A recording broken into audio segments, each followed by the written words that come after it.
Geomain Talk, tempat ngobrol santai seputar geologi dan pertambangan by PPSDM Geominerba. Brighten your future. Let's get shine. Nah, Geominers, ada berita besar yang lagi jadi perbincangan hangat di lingkungan Kementerian ESDM.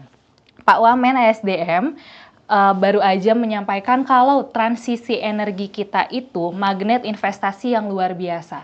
Nilainya nggak main-main, mencapai sekitar 1.680 triliun lebih. Tapi yang paling bikin kita, khususnya saya sebagai generasi muda, jadi semangat karena potensinya yang bakal membuka lebih dari 700.000 lapangan pekerjaan hijau atau green jobs. Nah, mulai dari masa konstruksi sampai operasional energi terbarukan. Pertanyaannya, gimana caranya kita tuh nggak cuma jadi penonton, tapi bisa jadi pemain utama juga yang mengisi 700.000 kursi itu. Nah, di episode kali ini kita bakal kupas tuntas gimana BPSDM ESDM menyiapkan karpet merah buat geominers lewat pelatihan, standar kompetensi, dan sertifikasi sebagai fondasi utama Green Jobs. Dan spesial kali ini sudah hadir di studio podcast PPSDM Geominerba, narasumber yang sangat kompeten untuk menjawab rasa penasaran kita semua. Langsung saja kita sapa Kepala BPSDM ESDM, Bapak Prahoro Nur Cahyo. Selamat datang Bapak. Makasih Mbak Sila. Nah, terima kasih nih Pak sudah meluangkan waktunya dan senang sekali Bapak bisa hadir langsung di Bandung untuk bisa podcast bareng Geominers semua yang sedang menonton di rumah. Hello Geominers. Oke, hello Geominers. Nah, apa kabar nih Pak hari ini? Alhamdulillah baik ya Pak ya. Meskipun sedang puasa Ramadan tapi kita tetap harus semangat ya Pak ya. Lumayan. Kalau kemarin Miss buka sahurnya. Hari ini sahurnya nggak telat, jadi aman kita. Oh, aman ya Pak ya. Jadi ini kalau kita ngobrol 5 jam juga aman. Masih oke deh. Nggak ada yang pak kelamaan ya, keburu nanti kita imsak lagi besok ya. Oke, nah tadi sempat di-mention nih Pak soal 700.000 peluang green jobs yang disampaikan oleh Pak Wamen. Nah, sebagai generasi muda, jujur saya dan teman-teman Geominers mungkin langsung excited nih Pak. Tapi juga bertanya-tanya nih, biasanya kalau misalnya dari BPSDM ESDM sendiri memaknai konsep green jobs itu seperti apa sih Pak? Oke. Ini istilahnya job itu kan harusnya tidak berwarna ya. Nggak ada white job, blue, yellow color. Nah, ini kata-kata green ini kan sekarang menjadi tren gitu ya, dan selalu diartikan sesuatu yang sifatnya renewable lah, yang mungkin bersih gitu ya, kalimat itu ya.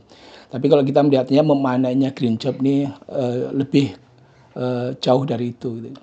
Jadi lebih ke arah terutama kita yang di geomain gitu, di geologi mineral dan terutama yang ada di mining lah gitu.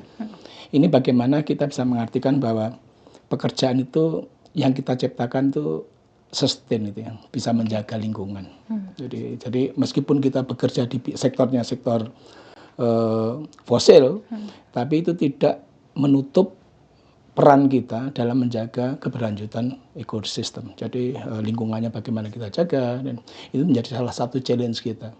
Jadi ini menjadi salah satu PR kita. Jadi ini mungkin kedepannya akan ada istilah-istilah baru lagi. Ya. Paling nggak green job di tempat kita mungkin lebih mudah mengartikannya ke arah sana di mining ini. Ya. Oke, nah tadi sempat di-mention soal sustain ya Pak, tentang pembangunan berkelanjutan. Nah, kan kerap dipersepsikan oleh paradigma masyarakat ya Pak, kalau di sektor SDM ini ada yang identik dengan eksploitasi sumber daya. Nah, bagaimana BPSDM SDM ini melihat perubahan paradigma dari masyarakat ini ke arah pembangunan berkelanjutan atau yang sustain tadi Pak? Nah, ini harus disepakati dulu nih. Nah, kalau kita melihat kan source yang perlu kita harusnya merasa kita ini blessing dulu nih sebagai rakyat Indonesia ini, karena dari sekian banyak negara yang ada di dunia ini, Indonesia itu mendapatkan berkah yang luar biasa.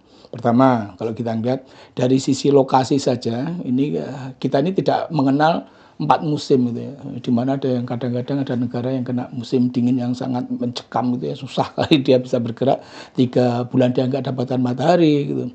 Atau ada juga bagian-bagian negara yang ketika musim panasnya panjang juga nih, dan sampai di atas 45, dan itu sesuatu yang mungkin tidak nyaman itu.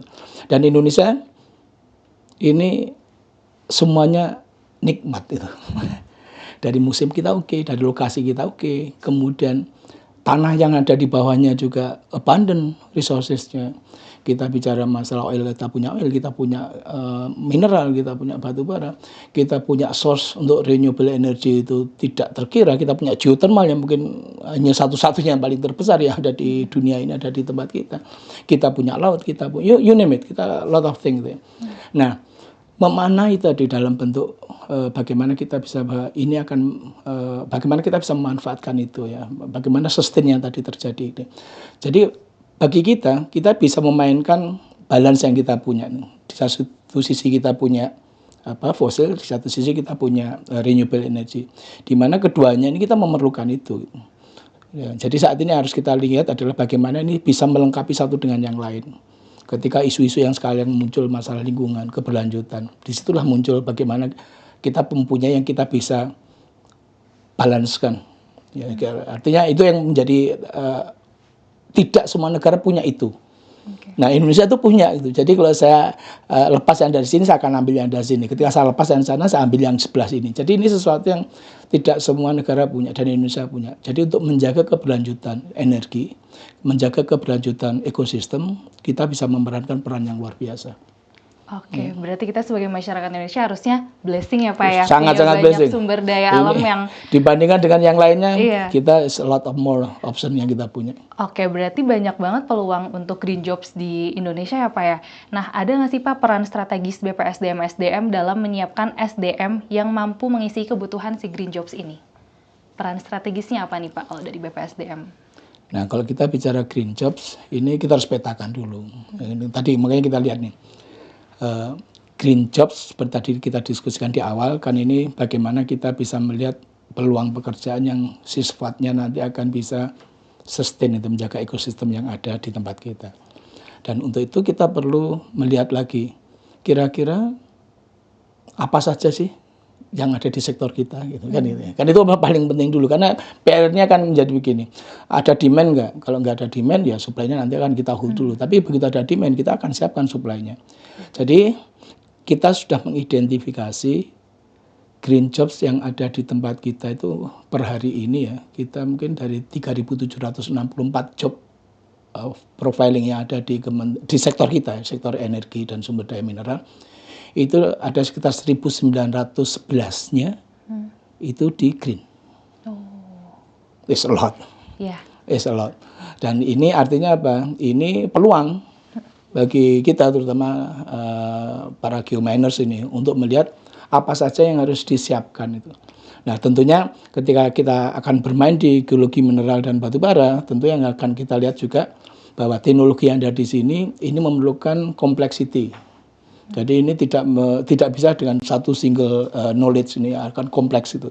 Makanya di BPSDM kita menyiapkan untuk membekali para geominers. Jadi mereka itu tidak bisa sekali lagi untuk hanya fokus ke arah technical saja.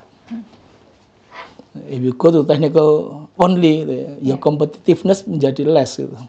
Jadi Anda harus paham terkait masalah technical, pasti wajib, karena apa? Ini kementerian sektor, ini bidangnya sangat teknis ini. Jadi Anda harus paham betul nih teknis Anda kuasai apa. Tapi apakah ini cukup? Jawabannya enggak. Atau mungkin belum cukup ini. Makanya harus tambah lagi kemampuan bagaimana dia melihat dari sisi komersialnya. Punya barang bagus, nggak bisa kita komersialkan, what's the point? Nah, kemudian kita masuk di sana, masuk lagi karena kita ini sangat berkaitan erat dengan legal. Jadi ini paling penting juga kita lihat, Pak. Kita harus paham dulu ini secara governance-nya seperti apa. Ini mampu dia harus melakukan situ. Nah, last skill yang dia harus punya itu berkaitan dengan, ini salah satu yang tidak tertulis di di teori-teori buku, tapi yang jelas kita yakin ini yang terjadi di masyarakat, itu berkaitan dengan soft skill. Seberapapun pinter dia, seberapapun jago dia, tapi ketika nanti berhadapan dengan dunia real, yang paling penting itu soft skill. Kalau dia tidak bisa mendeliver apa yang dia mau, dia tidak bisa get along dengan orang-orang yang ada, teamworknya nggak ada, siapa yang mau hire dia? Nggak ada. Artinya itu menjadi next berikutnya. Tapi yang jelas BPSDM menyiapkan keempat-empatnya. Technical courses, technical diklat, legal courses, kemudian commercial courses, sama soft skill. Sempat mention soal certify juga nih Pak. Untuk dari BPSDM sendiri, telah menyiapkan apa aja nih Pak untuk bisa mendukung SDM yang siap memenuhi kebutuhan sertifikasinya? Dukungan dari BPSDM ini apa nih Pak? Yang jelas begini, ESDM itu jadi ini sektor yang sangat-sangat teknis, ya. Teknis, ya itu kita akui di depan. Makanya tadi saya sampaikan, apakah kita perlu teknis saja? Jawabannya tidak. Tapi untuk bisa teknis kita harus benar-benar jago di situ. Artinya kita harus merangkul semua stakeholder yang terkait. Ya, dimana kalau kita lihat per hari ini, kalau kita lihat kita harus punya standar kompetensi. Nah, standar kompetensi ini saat ini berada menjadi salah satu tusinya Direktorat Jenderal. Jadi kalau kita yang ada di geomineral ini, geologi mineral dan batubara itu partner kita berarti Direktorat Jenderal Mineral dan Batubara. Itu salah satu poin yang harus kita engage. Jadi persiapannya apa? Kita sama-sama lihat juga perkembangan teknologi yang ada di sektor ini berkembang sangat cepat. Rotasinya sangat cepat sekali. Jadi teknologi yang kita lihat hari ini baru, mungkin sebulan 2 bulan lagi bukan sesuatu yang baru gitu. Tapi kalau kita menunggu yang nanti, saya nunggu lagi lah kira-kira tahun depan teknologinya apa, keburu lewat gitu. Jadi kita harus bisa mengantisipasi bagaimana yang kira-kira diperlukan oleh masyarakat. Jadi demand-nya apa harus kita supply. Karena apa? Standar kompetensi ini kalau mungkin bahasa kita mengenalnya SKKNI. SKKNI inilah yang nanti kan dipakai menjadi pintu kita untuk bisa menyiapkan kita untuk tadi menjustifikasi untuk uji komnya itu seperti uji kompetensinya tadi seperti apa. Nah, dari konteks itu kita selesaikan dulu. Nah, proses berikutnya adalah ada nggak lembaga-lembaga yang bisa memberikan semacam pelatihan. Nah, ini menjadi penting bagi kita juga. Yang kita tidak inginkan adalah pelatihan-pelatihan yang tidak terstandar juga. Makanya kami di BPSDM kita sudah melakukan yang namanya mengakreditasi lembaga-lembaga apa saja yang sesuai dengan standarnya kementerian. Ya, jadi ada istilah KLDB, jadi komite lembaga diklat yang ada di sektor kita. Itu yang kita monitor karena apa? Kita menginginkan bahwa end usersnya, jadi kliennya ada di luar masyarakat, para mahasiswa, itu dia harus mau melihat dulu nih. Kalau saya mau diklat ini di lembaga ini sudah terakreditasi enggak? Karena kita ingin yakinkan akreditasi itu artinya mulai dari organisasinya, lembaga diklatnya. Kemudian dia punya metodologi yang sudah standar dengan kita enggak? Terus pengajarnya bagaimana? Sarana prasarananya seperti apa? Itu yang akan kita manage semuanya sehingga nanti user siapapun yang nanti akan masuk di sini ini dia tidak beli kucing dalam karung nih. Jadi persiapan itu ingin kita jaga. Jadi ini yang sertifikasinya kita siapkan dengan metodologi yang berubah karena teknologinya juga selalu berubah. Di satu sisi lembaga diklatnya juga kita akreditasi karena kita menjaga ini supaya nanti teman-teman yang ada di luar, teman-teman mahasiswa, masyarakat itu mendapatkan pelatihan di tempat yang pas. Oke, mungkin tempat yang pasnya ini bisa di PPSDM Geomineral juga ya? PPSDM nih, ini kalau kita lihat yang jelas PPSDM Geologi Mineral Batubara ini selain menjadi pusat unggulan kita untuk lembaga diklat di sektor kita, juga sertifikasi ada di tempat kita. Yeah. Jadi ini komplit nih. Kalau beli ini one stop shopping ya ada di sini. Jadi ini semuanya ada di sini ya. Dan dengan fasilitas-fasilitas yang ada dan mendapatkan support yang direct lah dari kementerian. Ya. Oke, dengan adanya pelatihan dan sertifikasi yang memang sangat penting berarti ya Pak ya. Dampak apa sih Pak yang diharapkan untuk dapat dirasakan oleh berbagai pihak mulai dari industri, pemerintah dan juga masyarakat? Dampaknya, ini sebenarnya antara supply dan demand ini kan. Jadi kalau kita lihat kan harapannya tentu industri, masyarakat itu paling enggak kalau dilihat dari masyarakat dulu nih.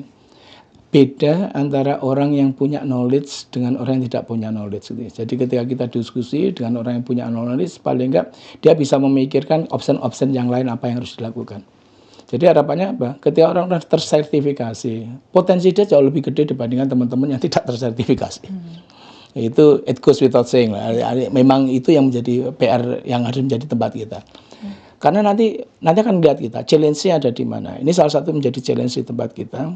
Karena memanage sertifikasi ini menjadi salah satu kebutuhan nanti yang diinginkan oleh industri. Karena industri pun dia sebenarnya kalau mau hiring, dia akan cari dulu nih. Ini sama-sama pelamar nih, ada dua, yang satu certified, yang satu tidak. Itu mungkin akan diem aja yang pakai certified nih.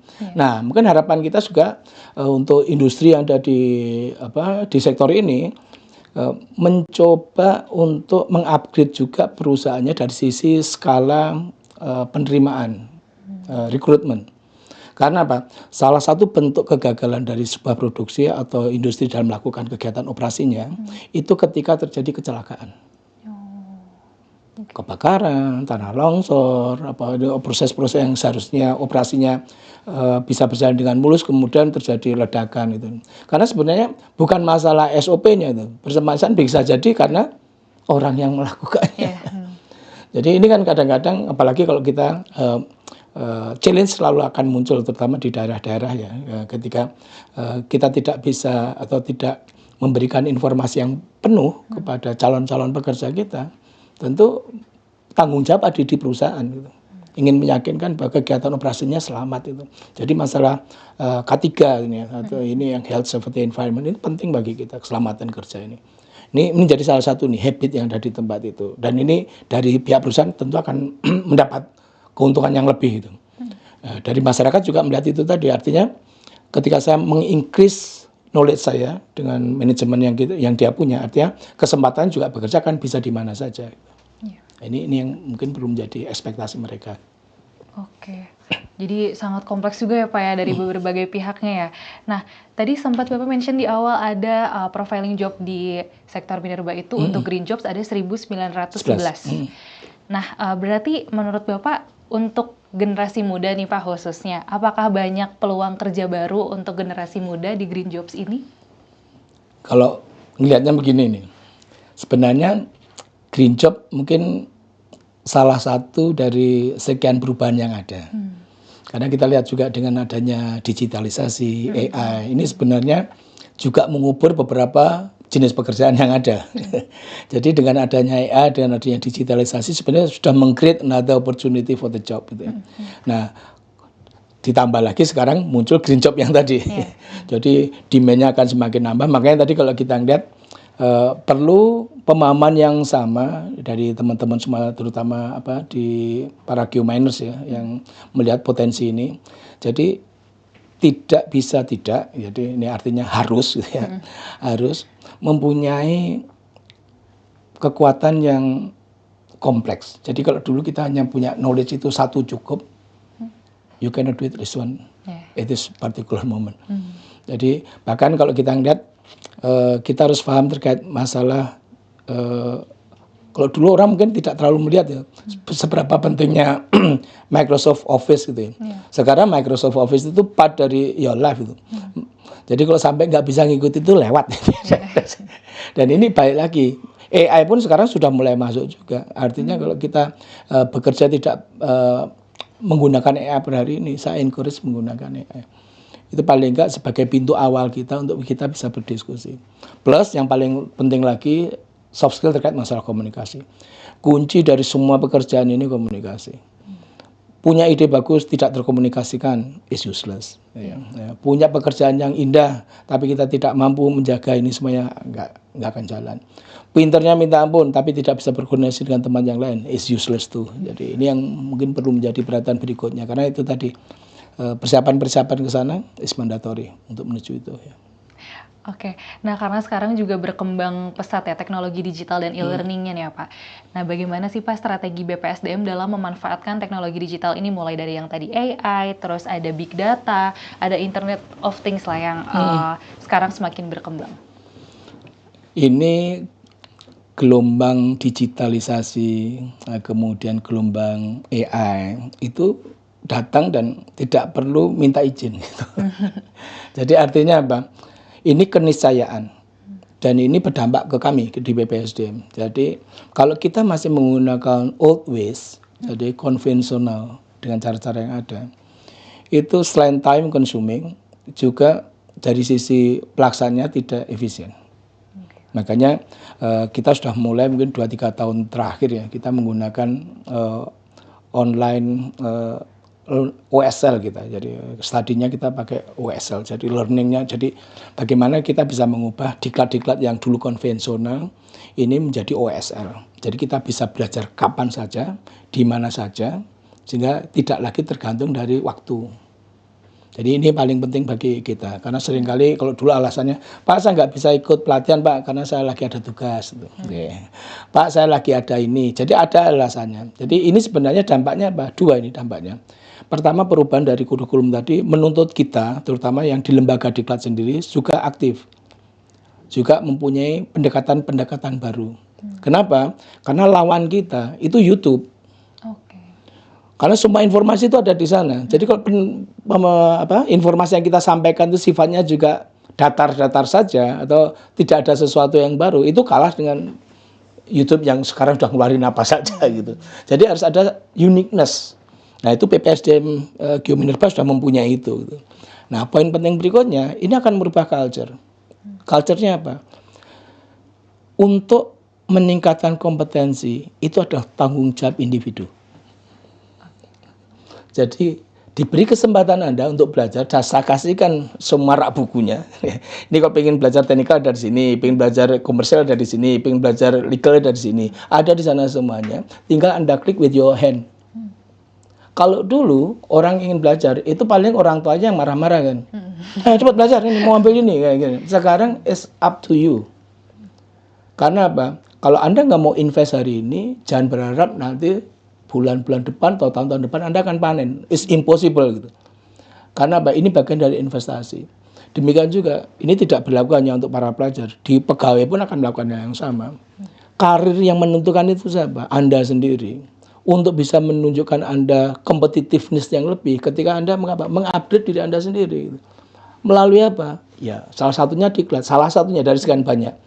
Nah, diklat ini sekarang ini kita menggunakan WSL. Kita kasihkan rak bukunya, silahkan Anda ambil sendiri. Kalau dulu saya minta mereka ikut diklat, sekarang I let you decide. Karena masa depan Anda di tangan Anda, tidak di tangan saya. Jadi, if you know do this way, that way. Makanya WSL ini menjadi challenge bagi kita semuanya. Paradigma perubahan yang dulunya harus disuruh-suruh gitu. Sekarang kita lepas, kalau Anda perlu ini, Anda cari sendiri. Jadi ini menjadi paradigma yang gede. Tapi yang jelas perubahan ke arah sana ke OSL, ke yang sifatnya learning via e-learning lah itu. Ini bukan menjadi tren lagi. Sekarang ini sudah masif tuh, kita mendapatkan informasi-informasi semuanya dari sana. Dan yang paling penting semakin sering kita melakukan ini, salah satu di tempat kita. Bedanya antara orang pintar dan orang yang rajin itu ya. Anak pintar tuh kalau nggak rajin dia akan bodoh. Tapi anak yang rajin itu will be pinter. Jadi rutinitas, disiplin untuk melakukannya itu akan nambah ini. Jadi hari ini kita cuma baca satu atau kita belajar cuma satu, nanti kita bisa dua. Tapi rutin ini 3, 4. Saya yakin nanti at the end of the day kita nanti akan bisa cumulated semuanya dan ketika diajak bicara kita tahu nih ngomongnya ini, tahu ini. Ya, ini yang mungkin jadi matter bagi kita. Gitu. Oke, jadi dengan adanya perkembangan teknologi digital ini, dengan adanya e-learning itu malah lebih memudahkan ya untuk ikut pelatihan, sertifikasi. Apalagi di PPSDM Geominerba juga selain yang offline ada yang online juga ya Pak, yang OSL tadi ya. Jadi harusnya Geominers bisa lebih semangat dan bisa lebih rajin lagi ya.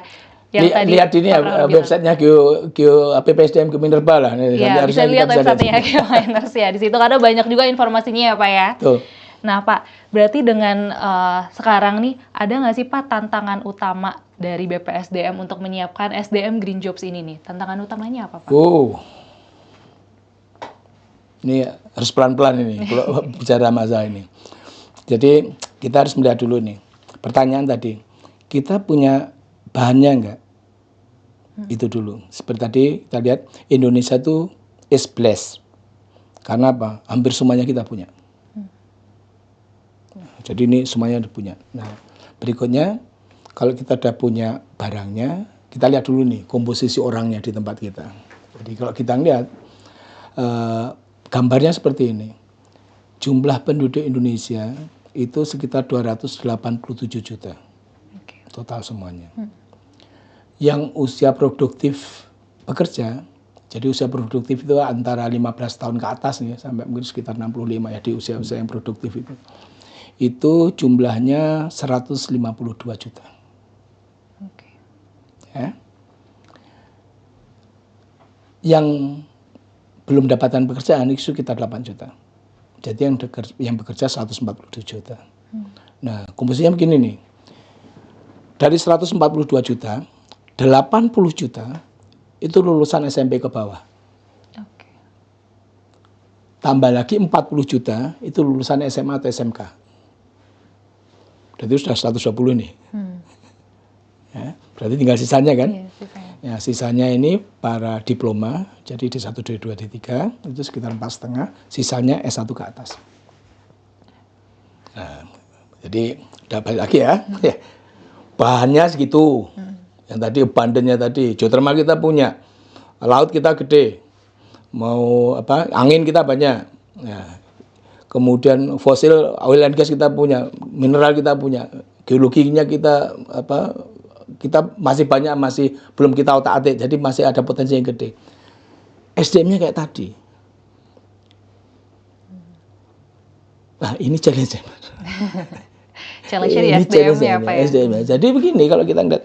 Nah, ada nggak cara untuk bagaimana dengan kondisi ini kan kita harus survive. Kan kita nggak bisa bilang oh, punya banyak tapi udah kayak gini ya udahlah biarin aja lah gitu ya. Nah, kan kita nggak bisa seperti itu dan kita kan bukan bangsa penyerah gitu ya, yang mudah menyerah gitu saja.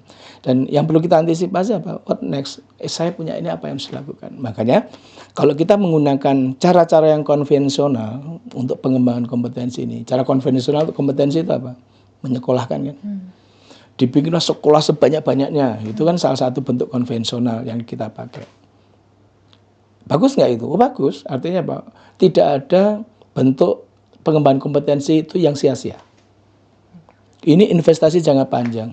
Jadi kita nggak bisa invest sekarang kemudian tahun depan atau satu bulan lagi kita dapat hasilnya, nggak bisa seperti itu. It's long term karena itu mindset yang nanti akan berubah gitu. Nah, jangka panjangnya kita akan menggunakan cara-cara seperti itu, which is itu normal yang akan kita lakukan. Dan saya yakin loh, hampir semua orang negara pun melakukan hal yang sama. Artinya apa? Ini berlaku nggak untuk keluarga, untuk perorangan? Iya. Tidak ada orang tua yang tidak ingin anaknya sekolah. Dan dia akan lakukan at cost. At any cost anaknya. Saya mau sekolah ke sini ya. Iya. Oke. Saya mau ke sini ya. Oke. Selama anaknya dia mampu untuk kita ini, udah akan dijabani itu sama orang tuanya. Nah, ini salah satu item yang harus kita selesaikan karena long term ini, karena ini need, kebutuhan. Jadi kalau kita nggak memberikan ini, apalagi di era sekarang, tergilas sama kompetisi, itu akan lewat dia. Nah, PR berikutnya apa? Ada nggak cara-cara yang unkonvensional gitu? Karena kalau kita lihat mengibaratkan, saya sampaikan gini, kalau saya ingin nanam pohon, saya ingin buah mangga gitu ya, ingin dapatkan mangga. Gitu. Kalau saya tanam dari bijinya, sampai nanti dia buah, mungkin 25 tahun lagi. Saya tanam hari ini, saya sirami, besok lagi, dan saya rawat dia, cuman jangan sampai kena hama, jangan sampai kena serangga, itu sampai nanti mungkin 25 tahun, 30 tahun lagi. Perlu nggak saya punya itu? Oh, perlu. Gitu. Tapi pertanyaannya, kalau kebutuhan saya sekarang mangganya, paling gampang apa? Beli. Tapi kalau beli apa? Mahal. Ya kan? Belum tentu apa yang seperti kita mau. Jadi kita nggak tahu juga kalau saya beli di sananya ada pestisidanya atau ada yang lain. Nah itu kita nggak tahu. Nah cara paling gampang bagi kita di antara dua yang ekstrim tadi, cangkok. Kita pilih pohon yang bagus yang mana, kita cangkok dia karena ini source-nya bagus nih. Cangkok kita tanam. Itu sudah dikatakan buah. Nah, artinya apa? Kalau saya sinonimkan statement yang tadi ya, ini dengan gambar yang tadi, kita tarik ke pengembangan SDM, caranya apa? Magang. Magang is the best way, per hari ini ya kalau kita ngeliatnya, the best way untuk dicemplungkan ke sistem. Sistemnya kayak gini. Dia akan adjust dengan kondisi yang ada. Kan mungkin biasa juga, nanti teman-teman yang magang pun nanti akan ditanya, kalau saya tanya ulang gitu. Ini kalau dibandingkan dengan yang Anda pelajari kemarin tuh, yang kira-kira masuk di sini yang mana? Bisa jadi jawabannya, Pak, nggak ada yang direct Pak masuk Pak. Karena sesuatu baru semua bagi saya dari sini, karena tantangannya tantangan baru. That's exactly what point. Karena apa? Belajar itu nggak di universitas atau politeknik yang institusinya memang itu. Kalau belajar di University of Life, itulah tempat belajar. Jadi tempat di pekerjaan, tempat yang tadi kita lihat itu menjadi part yang harus kita lakukan. Jadi the best harus kita lakukan ke sana. Makanya di BPSDM salah satu programnya selain dari diklat yang tadi, diklat sertifikasi, kita juga punya program magang. Jadi ke industri, ada beberapa ke international organization. Untuk apa? Untuk view yang tadi itu. Karena kalau saya harus pasang itu mulai dari bawah, harus nanam harus sekolah dulu ya. Nanti setelah sekolah nanti ikut masuk perusahaan udah beda itu, nggak akan sama. Itu yang membedakan. Karena apa? Perkembangan teknologi tidak datang dari kampus. Perkembangan teknologi datang dari industri. Nah, dari industri itulah kita akan tempatkan orang supaya nanti mereka tahu gitu, kira-kira kebutuhannya apa. Nah, itu kurang lebih Mbak ininya. Oke, wow, sampai ada analoginya yang tadi mangga itu ya Pak ya. Jadi memang BPSDM juga ada program magangnya, mungkin bagi generasi muda juga bisa coba ya untuk fresh graduate mungkin ya Pak. Nah, terakhir nih Pak, apa pesan Bapak bagi generasi muda dan para pelaku industri agar melihat green jobs ini tuh bukan cuman sekedar tren aja, tapi sebagai masa depan sektor SDM Indonesia? Oke. Seperti tadi kalau kita lihat green jobs ini semacam terminologi lah ya. Tapi yang paling penting sebenarnya message-nya begini. Menjaga keberlangsungan ini sudah menjadi sunatullah itu. Kalau kita nggak menginginkan ini cepat selesai. Kalau iya, paling nggak kita ini bukan generasi terakhir yang akan menikmati bumi ini. Ya, kita masih punya kemungkinan yang anak cucu kita nanti akan terus melakukan ini. Artinya apa? Untuk menjaga ini kita perlu effort, dan salah satu effortnya adalah knowledge. Ya, semangat saja tanpa knowledge nggak ada artinya. Dan knowledge inilah sekarang ini yang akan menjaga nilai competitiveness kita lebih baik dibandingkan teman-teman yang lain. Artinya apa? Bisa jadi persaingan nanti yang ada di luar, terutama para geominers, itu tadi tidak bertarung antara mereka yang tidak punya knowledge dengan yang punya knowledge. Tidak yang punya sertifikasi dan yang punya sertifikasi. Bisa jadi ini akan berlangsung dua-duanya. Mereka yang punya sertifikasi lawan dengan yang sertifikasi, kemudian mereka yang punya knowledge lawan dengan yang punya knowledge, dan di situ nanti akan muncul dinamika yang positif gitu ya. Artinya the best tuh always come dari yang the best environment gitu. Jangan sampai ini the best among the worst gitu. Itu kan, ini yang paling bagus di antara yang jelek, nih saya pilih dia aja dah. Kan nggak seperti itu.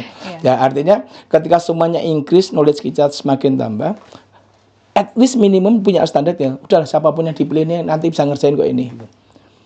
Tapi kalau semuanya worse, ketika yang dipilih itu kalau seolah-olah jadi kiamat bagi dia.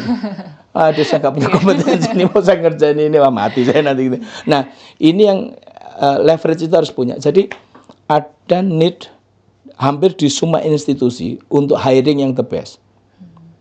Untuk mendapatkan rekrutmen orang-orang yang paling bagus di bidangnya. Karena apa? Kalau Anda pengen sustain, Anda pengen organisasi Anda stay lama, harus diisi oleh orang-orang yang memang punya kekuatan. Jadi human resources is not just number. This is an asset. Ini adalah aset untuk organisasi itu bisa survive. Dan kita sama-sama tahu juga, semua sektor, khususnya kalau misalnya di kementerian itu akan terus ada. Artinya harus diisi oleh orang-orang yang melihatnya ke depan semuanya. Dan kita harus mengantisipasi juga perubahan-perubahan yang nanti akan muncul gitu. Karena kita tahu juga AI salah satunya yang sekarang ini muncul. Kemudian digitalisasi of course part of this AI. Kemudian nanti akan muncul Gen Z dan segala wave-nya. Gen Alpha dengan segala wave-nya nanti akan masuk. Artinya persiapan-persiapan seperti ini tidak hanya diantisipasi oleh para industri ini ya, atau mungkin government yang nanti harus melihat ini juga. Artinya bentuk organisasi pun nanti akan berubah gitu.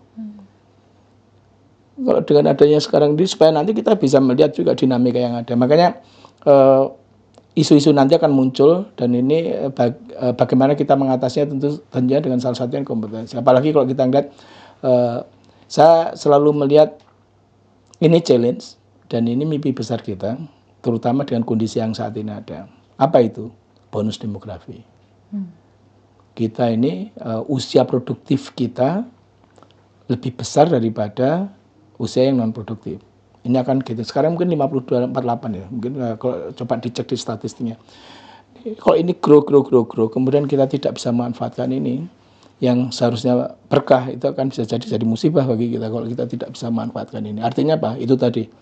Bagaimana kita bisa menutilize informasi yang ada, kemudian menyiapkan segala platformnya. Jadi social infrastructure-nya harus masuk terkait masalah regulasi, kemudian penyiapan SDM-nya sendiri. Karena penyiapan SDM itu ini mau diminta atau nggak diminta orang akan melakukannya. Karena ini menjadi kebutuhan hakiki kalau ingin bertanding.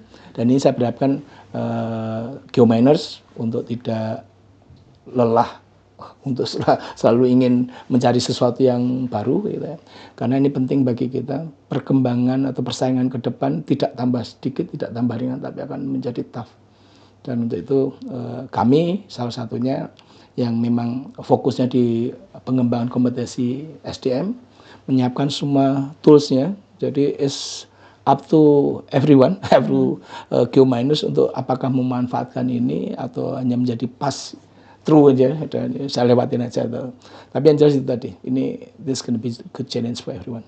Oke, good challenge dan sangat banyak opportunity-nya karena Sangat. kita punya SDA yang luar biasa, terus SDM-nya juga banyak yang produktif ya Pak ya.